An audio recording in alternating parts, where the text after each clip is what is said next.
Let's move forward and discuss about the harmonic progression.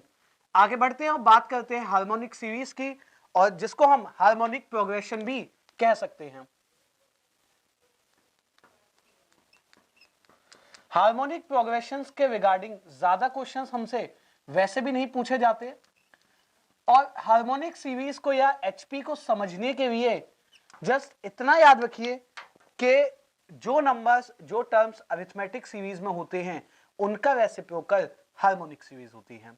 Meaning, if I said a1, a2, a3, a4 and so up to an in HP, अगर ये harmonic progression है, ये harmonic series है, तो जो इनका reciprocal होगा 1/a1, 1/a2, 1/a3, 1/a4 and 1/an, these all are the terms are in AP, यानी उनका जो रेसिप्रोकल है वो किस में होगा, वो AP में होगा। Clear? And so up to dotted line, we can say that. तो हार्मोनिक सीरीज को सॉल्व करने के कोई अलग से कंसेप्ट, अलग से फॉर्मूलाज नहीं है। एपी में उसे कन्वर्ट करके एपी में सॉल्व करिए और वापस उसको हार्मोनिक प्रोग्रेशन बना देते हैं। ठीक है, तो रेसिप्रोकल जो होगा एपी का वो एचपी होता है, एचपी का रेसिप्रोकल एपी। दैट मींस अगर हम बात करें, जैसे 3 सीरीज हमारे पास होती हैं, अगर रेसिप्रोकल करें एपी का और अगर रेसिप्रोकल करें जीपी का और एचपी का, तीनों की बात कर रहा हूं मैं, और इसी तरह से रेसिप्रोकल ऑफ जीपी, तो टर्म का रेसिप्रोकल करने से कौन सी नई सीरीजें बनती हैं ये हमें पता होना चाहिए। देखिए, एपी के रेसिप्रोकल का मतलब है हार्मोनिक प्रोग्रेशन बना, हार्मोनिक प्रोग्रेशन के रेसिप्रोकल का मतलब है एपी, और जीपी के रेसिप्रोकल का मतलब है इट्स ऑब्वियस जीपी ही वापस बन जाएगी, ज्योमेट्रिक प्रोग्रेशन ही बन जाएगा। तो अरिथमेटिक से बनता है एचपी, एचपी से बनता है एपी, और जीपी के रेसिप्रोकल से जीपी ही बन जाता है। इसी तरह अगर हम बात करें इसके nth टर्म की, यानी हार्मोनिक प्रोग्रेशन के an जो टर्म है उसकी वैल्यू क्या होगी। सबसे पहले अगर एपी में हमने पढ़ा होगा, एपी जो टर्म्स होते हैं उनकी nth वैल्यू हम निकाल पाते हैं। तो जैसे ये a1 है, a2, a3, a4, an, तो सपोज करिए अगर किसी सीरीज का अगर एपी में लिखता हूं, for example if a1, a2, a3, a4 and so an, now this one's in a AP, ये AP है, तो आप जानते हैं a1 की वैल्यू क्या होगी, a plus d, a plus 2d, a plus 3d and so up to a plus n-1 into d।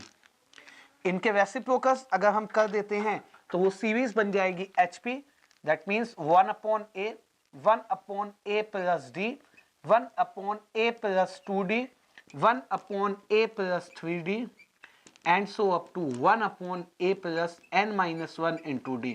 यानी किसी के an टर्म अगर हमने HP में निकालना है तो वो AP के टर्म का रेसिप्रोकल होता है। AP में वैल्यू फाइंड आउट कर रहे हैं एंड देन उसका रेसिप्रोकल कर देंगे तो क्या बन जाएगा, HP बन जाएगा। एक एग्जांपल इस पर लेते हैं, नंबर्स के टर्म में एग्जांपल समझते हैं, उससे जल्दी हमें समझ में आ जाएगा। 3/5, 3/7, 3/9, 3/11 एंड सो अप टू, ये एक HP है या ये एक सीरीज हमें कही गई और इसके रिगार्डिंग कहा गया फाइंड 20th टर्म, और इस सीरीज का 20वां पद 20th टर्म फाइंड आउट करके बताइए। तो कैसे अप्रोच करेंगे इस क्वेश्चन को, सबसे पहले अगर इस सीरीज को रिवर्स करके लिख दें 5/3, 7/3, 9/3, 11/3 एंड सो, तो यहां पे आप देख पाएंगे जो कॉमन डिफरेंस है वो सेम है। अगर सेकंड टर्म से फर्स्ट टर्म घटाएं तो बन जाएगा 2/3, और थर्ड से सेकंड टर्म घटाएं तो भी बन जाएगा 2/3 which is equivalent to D. तो कॉमन डिफरेंस सेम है, तो ये जो सीरीज लिखी है ये एपी है, so that series is an HP. हमें क्या फाइंड आउट करना है, हमें 20th टर्म। तो यहाँ 20th टर्म को बताने के लिए, एचपी सीरीज के 20th टर्म को बताने के लिए पहले हम उसे एपी में कन्वर्ट किया, एपी का 20वां पद निकालेंगे और फिर उसका रेसिप्रोकल एचपी का टर्म हो जाएगा। फॉर्मूला होता है एपी में an is equal to A plus N minus one into D. A का मान है, ए की वैल्यू आप देख सकते हैं कितना है 5/3 प्लस 20th टर्म और डी है 2/3। सॉल्व करें इसे, 5/3 प्लस 38/3, 19 इंटू 2 38 हो गया। तो क्या बन गया, ये ए 20th टर्म बन गया 43/3। वहीं अगर इसका रेसिप्रोकल कर देंगे तो ए 20th टर्म बन जाएगा हार्मोनिक प्रोग्रेशन का। ये किसका था, ये एपी का था। तो एपी में 43/3 था, एचपी में वो 20वां टर्म क्या बन जाएगा 3/43। तो ऐसा भी हम कह सकते हैं कि जैसे इसमें आपको दिखा दो टर्म पे न्यूमरेटर कांस्टेंट था, तो आगे आने वाले सभी टर्म पे भी न्यूमरेटर कांस्टेंट यानी 3 ही रहेगा, अनलेस और अनटिल वो सिंप्लीफाई होकर कट जाए। ठीक है, और जो टर्म हमने 20वां निकाला वो क्या बन जाएगा 3/43।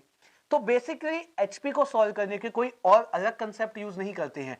अरिथमेटिक सीरीज के ही जो कंसेप्ट है, अरिथमेटिक प्रोग्रेशन के ही जो कंसेप्ट है, nth टर्म निकालना, उसका रेसिप्रोकल कर देते हैं तो एचपी बन जाता है।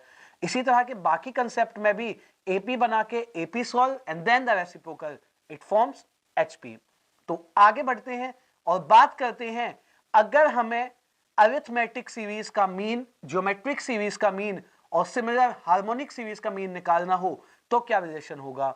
सो let's move forward and discuss about the relation between am, GM and HM. आगे बढ़ते हैं और बात करते हैं अरिथमेटिक मीन, ज्योमेट्रिक मीन और हार्मोनिक मीन की, और फिर इन तीनों में रिलेशन भी डिस्कस करेंगे कि तीनों में क्या रिलेशन फॉर्म हो सकता है, क्या तीनों इक्वल होंगे या ग्रेटर, कौन सा ग्रेटर होगा, and so on. Harmonic mean and arithmetic mean, geometric mean and harmonic mean. तो एक सीरीज अज्यूम कर लेते हैं, A1, A2, A3, A4 and so up to AN। ये एक सीरीज है। अगर ये AP होगी तो अरिथमेटिक मीन क्या होगा, GP होगी तो ज्योमेट्रिक मीन, और HP होगी तो हार्मोनिक मीन क्या होगा। सबसे पहले suppose this series is an AP। तो अरिथमेटिक मीन का सिंपली मीन्स होता है एवरेज। एवरेज, अरिथमेटिक मीन और mean all have the same words, same meanings. तो एवरेज अगर इसका निकालें, या जैसा मैंने कहा अरिथमेटिक मीन निकालें, तो sum of the terms A1 plus A2 plus A3 plus A4 and so up to AN and divided by number of the terms. तो नंबर ऑफ द टर्म्स कितने हैं यहाँ पे, नंबर ऑफ द टर्म्स हैं n। तो इसकी value हो जाएगी A1 plus A2 plus A3 plus A4 and so up to AN divided by n। तो ये किसकी वैल्यू बनी, ये बन गया हमारा अरिथमेटिक मीन। अब सम ऑफ द टाइम्स हमें एक सीरीज गिवन होती है और उसमें कहा जाता है कि इसमें और कितने अरिथमेटिक मीन या कितने टर्म्स हम इंसर्ट कर सकते हैं। ओके, एक और चीज, अगर आप यहां पर देखें, ये 3 टर्म्स हैं A1, A2, A3, और कोई भी अगर पर्टिकुलर 3 टर्म्स AP में कॉन्जिक्यूटिव्स हों और उन्हें अगर हम A, B और C से रिप्रेजेंट कर दें, तो अरिथमेटिक सीरीज में कॉमन डिफरेंस सेम होता है। तो B minus A is equal to हो जाएगा C माइनस B। तो twice of B is equal to A plus C। तो B क्या बन जाएगा A प्लस C बाय 2। यानी किसी भी दो टर्म के सम का हाफ उनका मिडल टर्म होगा, दो टर्म के सम का हाफ उनका मिडल टर्म बन जाएगा। किन्हीं भी दो टर्म को जोड़िए और उसका आधा कर दीजिए तो क्या बन जाएगा मिडल टर्म यानी B। तो अगेन B इज अ, यहां पे हम कह भी सकते हैं जो B है, B is arithmetic mean of A and C। B जो है टर्म A का और टर्म C का अरिथमेटिक मीन है। इसी तरह से आप देख सकते हैं इसके बीच में कितने टर्म्स इंसर्ट किए गए, A1 से लेके AN के बीच में कई सारे टर्म्स इंसर्ट हुए, तो टोटल अगर ये n टर्म्स हैं तो उनके बीच n-2 टर्म्स इंसर्ट हैं। कैसे? एक और एक दो टर्म तो यही हो गए, उनके बीच के n-2 टर्म्स उनके मिडल में इंसर्ट हैं, और सभी क्या फॉर्म करेंगे? इसी तरह से कोई भी कॉन्सिक्यूटिव 3 टर्म्स में मिडल टर्म होगा अरिथमेटिक मीन फर्स्ट और लास्ट टर्म का। क्लियर? अब इसके साथ साथ देखिए कई बार हमसे कई सारे टर्म इंसर्ट करा देता है। कैसे? 4 और 16 के बीच में 3 अरिथमेटिक मीन फाइंड आउट करिए, या 4 और 16 के बीच में, ये एक एपी है, 4 और 16 के बीच में 3 और टर्म्स इंसर्ट करिए। तो अगर मैंने इसके बीच में 3 टर्म्स इंसर्ट किए, let's suppose the name is A1, A2, A3, okay, 3 terms, that doesn't mean the first term. अब 1 2 3 4 5 टोटल टर्म्स हो गए 5। तो an का फॉर्मूला हमने पढ़ा है a plus n-1 into D होता है। an कितना है? 16, और a कितना है? 4, n कितना है? 5 into common difference, we are finding a common difference, तो ये हो गया 12 इज इक्वल टू 4d। तो d का मान क्या आ जाएगा? d की वैल्यू आ जाएगी 3। अब d की वैल्यू 3 आ गई, ये पहला टर्म है, ये दूसरा, ये तीसरा, ये चौथा, और रादर देन अगर मैं उन्हें A2, A3 और A4 से रिप्रेजेंट कर दूं और आसानी से हम समझ पाएंगे, और इसे मान लेते हैं A4, ठीक है। यानी जो पहला टर्म मैंने इंसर्ट किया वो सेकंड नंबर पे है। तो A2 की वैल्यू अगर फाइंड आउट करनी भी हुई हमें, तो A2 क्या हो जाएगा? A प्लस डी, जहां A है हमारा 4 और D है 3, तो वैल्यू हो गई 7। A3 term 3, A plus 2D, 4 plus 2 into 3, तो टर्म हो जाएगा 10, और A4 A plus 3D, 4 plus 3 और D भी हमारा 3, तो क्या हो गया? 13। सो जो सीरीज यहाँ पे आप देख सकते हैं फॉर्म हुई, 4 और 16 पे जो एंड होनी थी उसके बीच में 7, 10 और 13 3 टर्म्स आए। सो दैट इज एन एपी, जिसमें हमने 3 टर्म्स इंसर्ट किए, 7, 10 एंड 13। इस टाइप से भी हमसे पूछ सकता है। तो यहां पे अगर हमारे पास n टर्म्स थे तो हमने उसका अरिथमेटिक मीन क्या निकाला? A1 plus A2 plus A3 and so up to AN divided by n। अगर पर्टिकुलर 3 टर्म्स होंगे तो जो मिडल टर्म है वो पहले और तीसरे का अरिथमेटिक मीन होता है, b is equal to a plus c by 2। और कोई सीरीज हमें गिवन है, उसके बीच में अगर कोई टर्म्स इंसर्ट किए जाएं, अरिथमेटिक मीन्स इंसर्ट किए जाएं, तो उसमें कैसे वैल्यूज फाइंड आउट करते हैं? तो हमें सिर्फ कॉमन डिफरेंस डी पता करना होता है। 2 टर्म तो गिवन होंगे, जितने इंसर्ट किए उन्हें जोड़ के कुल जो टर्म है, टोटल जो टर्म से बन गए 5।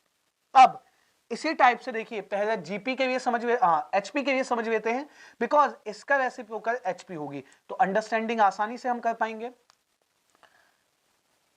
A1, A2, A3, A4 and so up to AN एक HP है, तो इसका HP यानी हार्मोनिक मीन कितना होगा? तो जैसा मैंने पहले भी कहा, देखिए HP को हम डायरेक्टली सॉल्व नहीं कर सकते, तो पहले हम इसे क्या बनाएंगे? पहले इसे AP बनाएंगे, 1/A1, 1/A2, 1/A3, 1/A4 and so up to 1/AN, and that would be the arithmetic progression AP। और इसका पहले अरिथमेटिक मीन निकाल लेते हैं हम।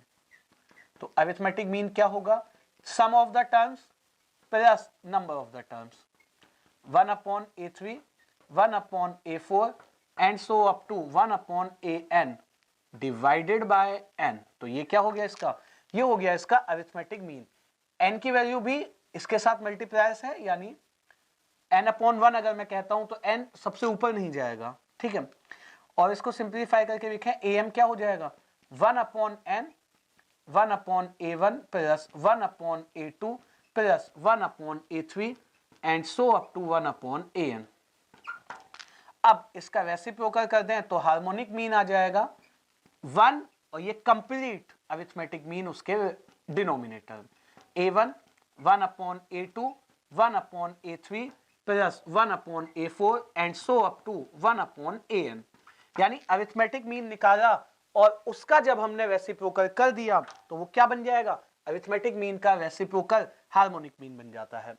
इस टाइप से फॉर्मूला हार्मोनिक मीन देखिए कहां पे यूज होता है। हार्मोनिक मीन अगर हम जनरल एप्लीकेशन की बात करें तो टाइम एंड डिस्टेंस में एवरेज स्पीड जब भी आप निकालेंगे तो that always be a harmonic mean, वो हमेशा स्पीड्स का हार्मोनिक मीन होता है एवरेज स्पीड के लिए। तो इसके एप्लीकेशन है, जब आप टाइम एंड डिस्टेंस पढ़ेंगे वहां ये समझेंगे आप, ठीक है। अब अगर जैसे यहां मैंने तीन टर्म्स के लिए पर्टिकुलर बनाया था, अगर यहां भी हम तीन टर्म्स की बात करते हैं अगर, तो पर्टिकुलर ए बी सी अगर HP है तो 1/A 1/B 1/C क्या बन जाएगा AP। और पहले AP के लिए सॉल्व कर दें, अगर 1/B minus 1/A is equal to 1/C minus 1/B, तो 2/B is equals to 1/A plus 1/C। यहां से जब इसको सॉल्व करें 2/B is equal to AC A plus C, तो B की वैल्यू यानी यहां से अगर हम B की वैल्यू फाइंड आउट करें तो वो क्या बन जाएगा, इसको अगर मल्टीप्लाई करते हैं 2AC upon A plus C, ठीक है। B की वैल्यू अगर हम निकालें तो 2AC upon A plus C जो है फॉर्म हो जाएगा, ओके। तो ये क्या हमने निकाला यहां पे 1/B माइनस 1/A किया 1/C माइनस 1/B, तो ये तो था हमारा अरिथमेटिक मीन। लेकिन जैसे ही हमने B की वैल्यू फाइंड आउट कर ली वो क्या बन गया, वो बन गया हमारा हार्मोनिक मीन। तो B इज इक्वल टू है 2AC upon A plus C and that is equivalent to harmonic mean. Arithmetic mean निकाला था और उसके टर्म्स में हमने B की वैल्यू फाइंड आउट की, तो वो बन के आ गया geometric mean 2AC upon A plus C। अब इसमें भी देखिए अगर हमसे n टर्म्स इंसर्ट करवाएगा तो सेम क्वेश्चन होगा, हमने पहले उसे AP में सॉल्व कर देना है और फिर उसे वापस HP में कन्वर्ट, कैसे उसको समझते हैं एक एग्जांपल के साथ। अगर सिमिलर हमारे पास सीरीज गिवन है 2 से लेके 8 तक और इसमें दो टर्म्स इंसर्ट करने हैं A2 A3 और ये एक HP है, तो पहले हम इसमें देखिए D की वैल्यू फाइंड आउट करेंगे कैसे, पहले इसे AP बनाते हैं। तो 1/2 1/A2 1/A3 1/8, तो ये क्या बन गया AP बन गया। AP के लिए सॉल्व करके उसका रेसिप्रोकल HP हो जाएगा, तो AN यानी कि nth term is equals to first term plus 4 terms थे 4 minus 1 3 into D। Solve this one 1/8 minus 1/2 is equal to 3 times of D. Solve here for the D. D के लिए इसे solve कर लें तो 8 आ जाएगा LCM और बचेगा 1 माइनस 2 इंटू 4, तो 3D इक्वल्स टू माइनस 3/8, तो D का वैल्यू क्या आ गया, D की वैल्यू आ गई माइनस 1/8, ओके। और D की वैल्यू आ गई माइनस 1/8। अब A2 और A3 आसानी से फाइंड आउट, A2 क्या हो जाएगा A प्लस D, A है हमारा 1/2 और D है 1/8, तो एलसीएम करेंगे 8 4 माइनस 1 3/8 आ जाएगा, और A3 अगर निकालें तो हो जाएगा A प्लस 2D, A है 1/2 प्लस 2 और D कितना है minus 1/8। Cancel out with this, LCM आ जाएगा 4 और 2 माइनस 1, तो नेक्स्ट टर्म क्या बन गया 1/4 बन जाएगा। 1/4 आ गया थर्ड टर्म। तो जो सीरीज फॉर्म हुई वो क्या बनी, देखिए एपी की बात कर रहे हैं 1/2, A2 जो हमने पहला टर्म इंसर्ट किया था और वैसे A2 था वो 3/8, उसके बाद 1/4 एंड देन 1/8, ओके। तो अगर हम इसमें अभी तो देखिए इसमें जो न्यूमरेटर्स डिनोमिनेटर्स है आपको अलग अलग दिखेंगे, अगर सभी का डिनोमिनेटर सेम कर दें तो यहां 8 है यहां 8 है, तो यहां भी 8 से मल्टीप्लाई और डिवाइड और यहां भी 8 से मल्टीप्लाई और डिवाइड, तो ये सीरीज किस तरह से रिप्रेजेंट हो जाएगी, इससे कट करिए 4/8, next 3/8, next 2/8 and the last 1/8।